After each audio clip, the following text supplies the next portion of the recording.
Seja bem-vindo, seja bem-vinda, meu irmão, minha irmã querida, graça e paz. Sejam bem-vindos a mais um episódio do Meditar.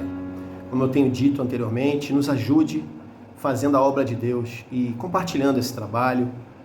Se inscreva no nosso canal, compartilhe, dê lá o seu flag no gostei ou não gostei, comente. Nos ajude, nos estimule, nos ajude também a levar esse conteúdo para outras pessoas, para que a gente possa levar Jesus mais longe, ok? Hoje nós vamos conversar sobre Barrabás. Quem é Barrabás? Quem foi Barrabás? O que Barrabás representa? Qual é a mensagem que a gente consegue tirar de todo aquele cenário, daquele ambiente onde nós vemos ali a experiência difícil de Jesus, daquele julgamento tão horroroso?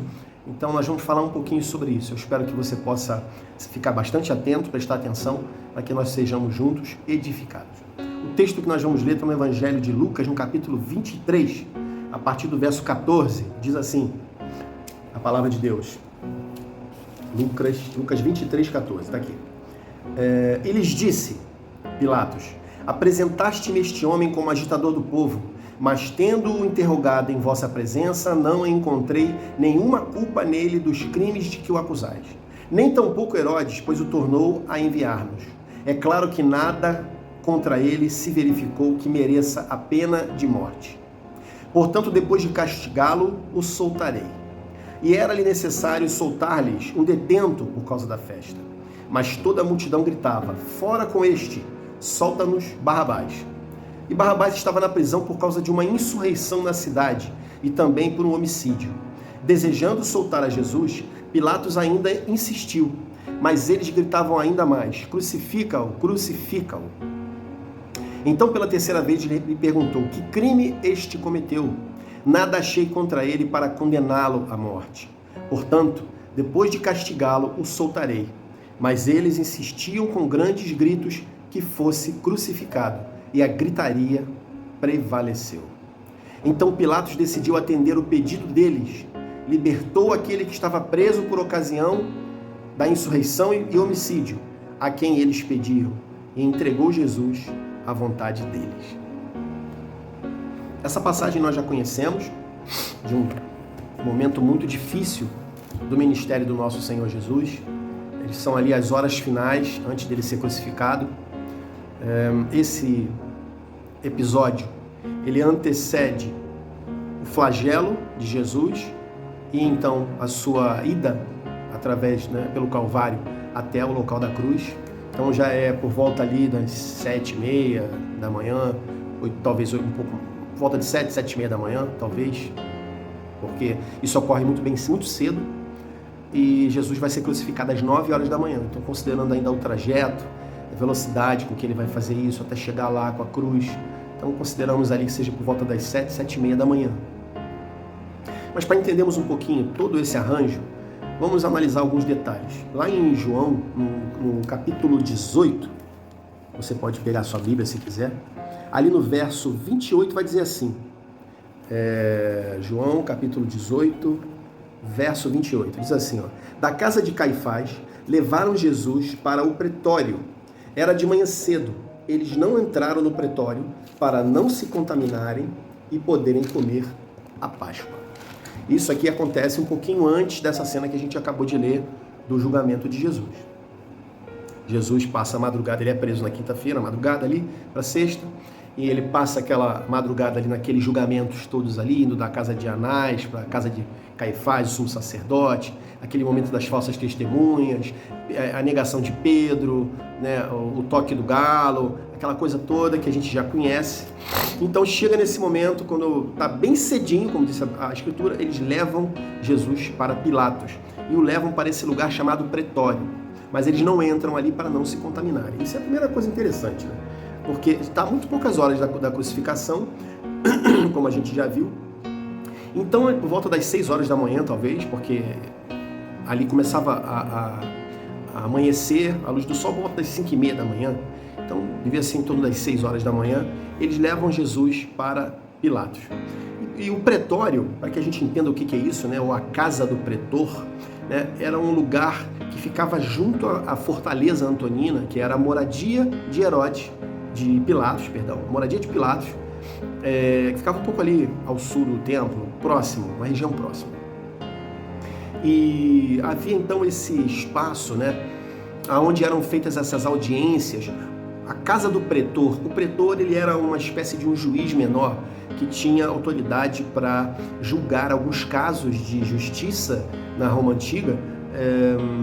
Então, essas audiências ocorriam ali, né?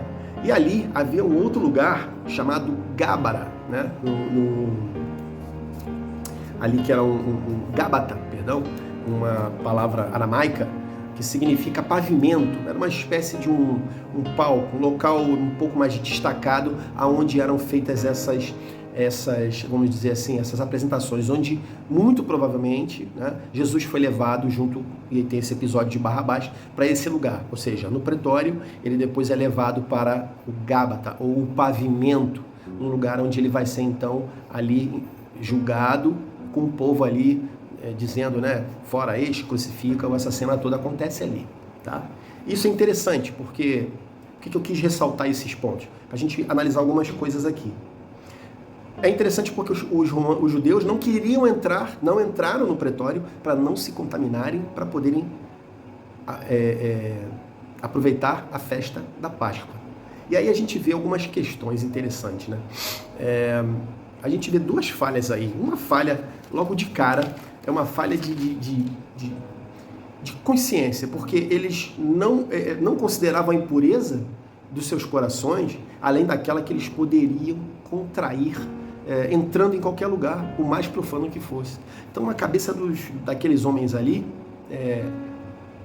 a ação que eles estavam praticando de levar, depois de um julgamento falso, com falsas testemunhas, com agressões, sem defesa, um julgamento às escuras, às escondidas, noturno,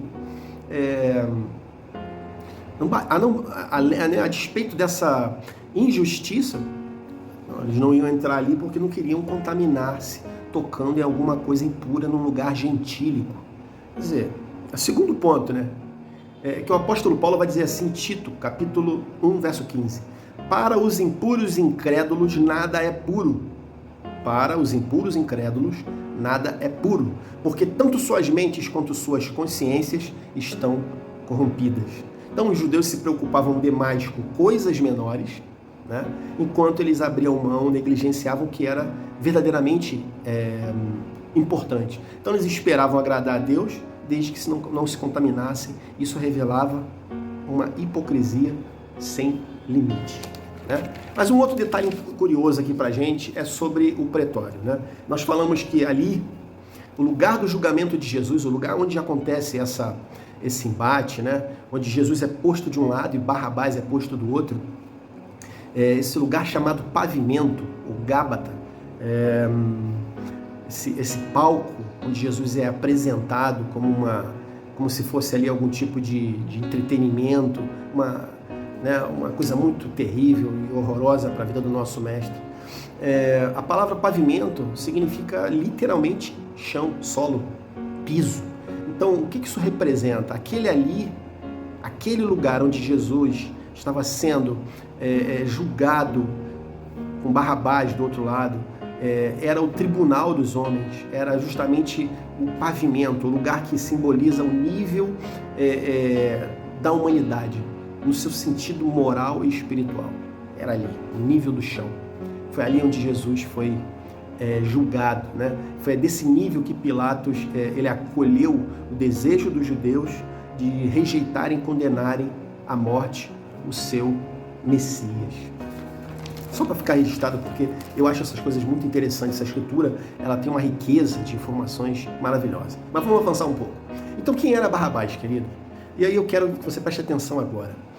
A palavra Barrabás, ela é uma palavra de origem aramaica. Lembra que a Bíblia foi escrita em hebraico e grego, mas tem também alguns textos escritos em aramaico. E essa palavra Barrabás, esse nome, né, é um composto, na verdade. Bar significa filho de. Por exemplo, Bartimeu, filho de Timeu. Bar-Sabás, Bar-Jesus, filho de Sabás, filho de Jesus. Então, Barrabás são dois nomes ali, é uma composição, né? Então, Barrabás no aramaico significa filho de Bar, só que Abás significa pai, Abba, né? Na verdade, Bar-Abba, ou Abás, filho de um pai, filho de alguém. Mas o que a gente vai perceber nisso? A gente vai perceber que Barrabás era um homem sem uma genealogia. Barrabás era um filho de alguém. Ele não carregava o nome de uma família. Ele não tinha uma genealogia, uma herança. Ele não estava conectado a uma família. Ele era alguém que perdeu a sua identidade. Estava perdido. Ele era um rejeitado. Alguém que talvez nasceu e não sequer foi registrado. Um rejeitado, um embotado, né? O nome do seu pai não aparece. Então ele é um homem sem genealogia, sem uma origem, sem um rastreio, sem uma linhagem. É alguém destituído de um nome, de uma identidade. Ele é Barrabás. Ele é o filho de um pai. Ele é o filho de alguém. Então, e ele também é um homem que, segundo, né, o apóstolo Pedro, lá em Atos 3,14, ele é um assassino. Barrabás, ele também é um homicida, ele é um ladrão, ele é um malfeitor, ele é um rebelde. Barrabás é um pecador. E a penalidade das ações que ele praticou era a morte. Ele já estava preso e ali, naquele pavimento, naquele tribunal dos homens, ele é posto diante de Jesus para ser escolhido ali. Porque assim, eles queriam a morte de Jesus. A sentença de morte para Roma era a crucificação. E Barrabás já estava preso e seria crucificado. Mas, por conta da ocasião da festa, como diz a Escritura, eles poderiam dar um indulto a um desses condenados. E aí, então, como que numa tentativa de apresentar ali, de facilitar as coisas para Jesus, que a Bíblia vai dizer que Pilatos desejava soltá-lo, porque não viu nele nenhum tipo de mal, nada que pudesse condená-lo. Ele apresenta Barrabás, mas aqueles homens preferem ficar com o malfeitor e condenar Jesus. A gente conhece isso daí, né? Então, assim, Barrabás é esse homem sem origem, sem genealogia, um personagem enigmático, que ele surge ali, né, no Gábata, no pavimento, no tribunal dos homens. Mas olha só uma coisa interessante, querida, ele está ali, diante de Jesus, né? Diante de um inocente, diante daquele em que o próprio Pilatos fala, não encontrei nele nenhum mal, nada que pudesse condená-lo. De um lado, o perfeito, o inocente. Do outro lado, um assassino, um criminoso, um condenado à morte. Um dos dois vai ter que ir para a cruz. E Barrabás, ele tem todas as razões para estar lá, porque Barrabás é culpado. Jesus é inocente, mas Barrabás, ele é culpado, né? Então, vamos ver lá, Lucas 23, 13 ao 25, nós vimos aí toda essa passagem falando sobre o povo escolhendo Barrabás ao invés de Jesus. E depois de todo aquele teatro horroroso, Jesus é condenado e Barrabás é liberto. O inocente vai para a cruz ao invés do culpado. Então eu pergunto para você, querido, para não nos estendermos mais, quem é Barrabás? Eu digo para você, Barrabás sou eu e você.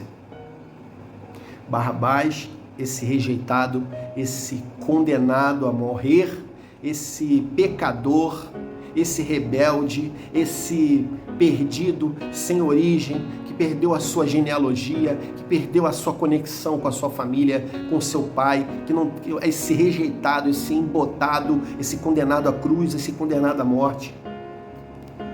esse pervertido, esse assassino, ele sou eu e é você. Na pessoa de Barrabás, nós somos todos nós. Todos pecaram, diz a palavra de Deus em Romanos 3:23, e destituídos estão da glória de Deus. Todos nós fomos condenados, todos nós merecemos a cruz.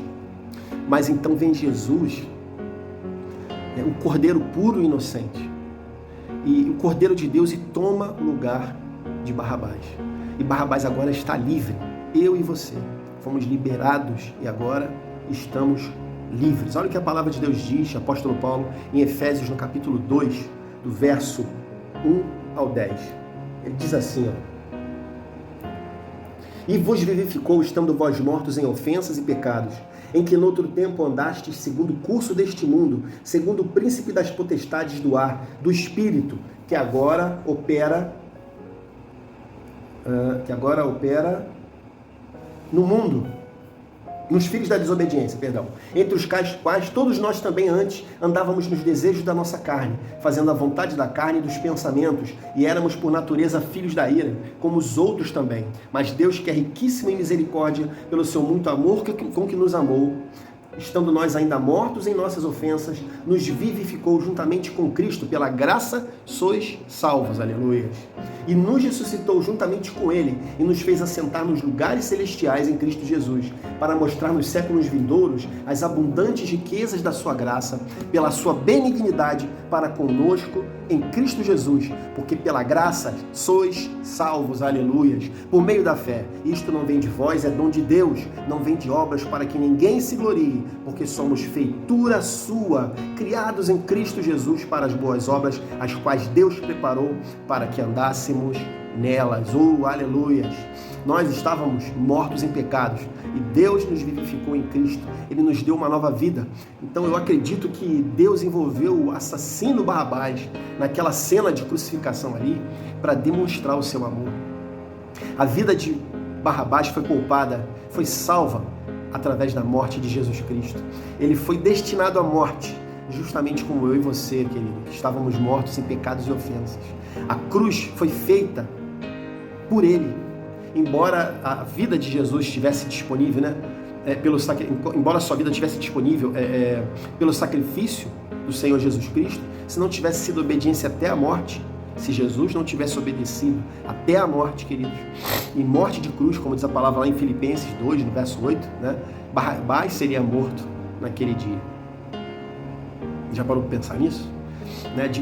Da mesma forma, através dessa obediência de Jesus Cristo e do amor do Pai, que eu e você, uma vez que acreditamos, que recebemos a Cristo como nosso Senhor e como nosso Salvador, como nosso Kyrios, nosso Salvador, Filho de Deus, nós fomos tornados vivos. De filhos da ira, nos tornamos filhos de Deus. Gálatas 3:26 diz assim, porque todos sois filhos de Deus pela fé em Cristo Jesus. Então, para concluir, queridos, e desculpe o tempo, eu não sei o que aconteceu com Barrabás, mas eu sei que na próxima vez que eu ler uma passagem como essa, ou ver uma representação desse momento, eu vou saber que eu era igual àquele homem.